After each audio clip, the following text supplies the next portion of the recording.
जिस तरह से जानकारी प्राप्त हो रही है, शाहीन के ठिकानों पर छापेमारी की गई और उनके परिवार वालों से बातचीत भी की गई, जिसमें उन्होंने मीडिया से प्रतिक्रिया देते हुए कई बार कहा कि वो जो है अब इस बारे में कुछ नहीं कहना चाहते। क्या कुछ कहना चाहेंगे? जी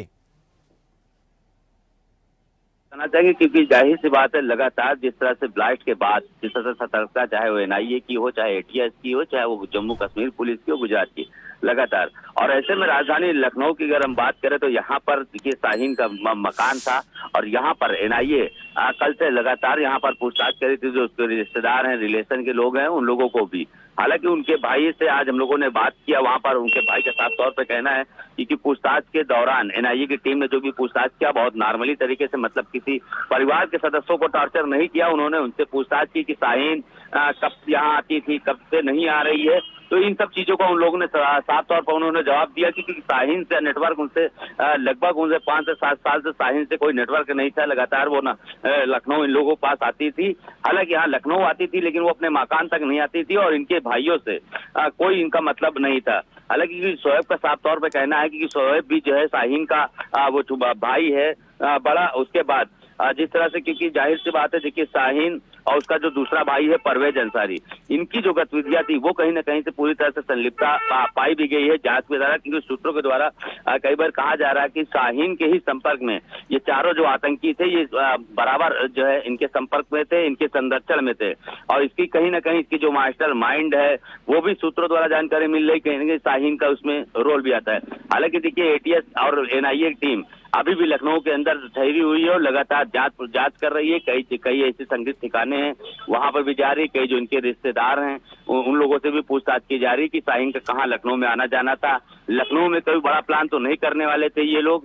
तो इन सब चीजों को लेकर के जिस तरह देखिए भारी मात्रा में चाहे वो आरडीएक्स रहा हो, चाहे वो AK-47 लेके खुद शाहीन अपनी गाड़ी में लेके चलती रही हो, तो इस तरह के जो है प्लानिंग के लिए कई जो है सारी जांच पड़ताल एनआईए कर रही है। और ऐसे में अब देखना ये होगा कि इन जांचों में अभी और कितने लोग निकलकर सामने आते हैं। जी सर राशिद, कई सारे एंगल्स खंगाले जा रहे हैं, कई सारे कनेक्शंस यहाँ पर समझने की कोशिश की जा रही है, लेकिन बड़ा सवाल यहाँ पर ये खड़ा होता है कि शाहीन के ठिकानों पर जब छापेमारी की गई तो वहां से क्या कुछ एटीएस की टीम को अब तक प्राप्त हुआ है?